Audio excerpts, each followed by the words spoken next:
Friends ఇప్పుడు మనం చూసేది వచ్చి ఒక డబుల్ డోర్ ఫ్రిడ్జ్కి అంటే హీటర్ వర్క్ అయ్యేదానికి చాలా మెయిన్గా పనిచేసే బయోమెట్లు మనం చెక్ చేయబోతున్నాం. దీన్ని మనం ఒక 4 గంటల సేపు ముందు ఈ ఫ్రిడ్జ్లో రన్నింగ్లో పెట్టున్నాం అనమాట. లోపల పెట్టున్నాం ఫ్రిడ్జ్ లోపల, డీ ఫ్రిడ్జ్లో. అంటే ఇప్పుడు ఈ డీ ఫ్రిడ్జ్ లోపల టెంపరేచర్ అయితే -10 లేదా 15 ఆ రేంజ్ ఉంటుంది.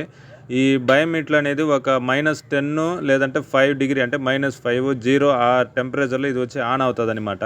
కొంచెం ప్లస్ అయినప్పుడు అంటే 5 డిగ్రీ పైన లేదు 10 ఆ విధంగా కొంచెం అంటే రూమ్ టెంపరేచర్ తగ్గినప్పుడు ఇది వచ్చి ఆఫ్ అయిపోతుంది. ఆ విధంగా ఆఫ్ అయిపోయింది, సప్లై వచ్చి అవుట్ ఇవ్వలేదు అంటే మనకు వచ్చి హీటర్ అనేది ఆగిపోతుంది అనమాట. ఇది మనకు వర్క్ అవుతేనే అంటే సప్లై ఇది వచ్చి న్యూట్రల్ సప్లై వచ్చి దీనికి పోతుంది అనమాట. సప్లై వచ్చి మనకు అవతల పక్క మనకు అంటే 2 వైర్, ఒకటి ఇన్పుట్ ఇంకొకటి అవుట్పుట్, ఆ విధంగా వస్తేనే మనకు వచ్చి హీటర్ ఆన్ అవుతుంది. ఈ బయోమెట్లు అయితే మనకు పక్కాగా పనిచేస్తుంది. అంటే ఈ విధంగా మనం ఫ్రిడ్జ్లో పెట్టి ఆ టెంపరేచర్ పెట్టుకొని మనం చెక్ చేయొచ్చు అనమాట. ఈ విధంగా ఇది వచ్చి బాగా పనిచేస్తుంది. ఇప్పుడు మనకు టెంపరేచర్ ఎక్కువ అయిపోయింది కాబట్టి అంటే మన చేతిలో మనం హీట్ చేసినాము, దానివల్ల ఎక్కువ అయిపోయింది కాబట్టి ఇప్పుడు వచ్చి సప్లై అవుట్ ఇవ్వలేదు, పక్కాగా పనిచేస్తుంది అనమాట ఇది.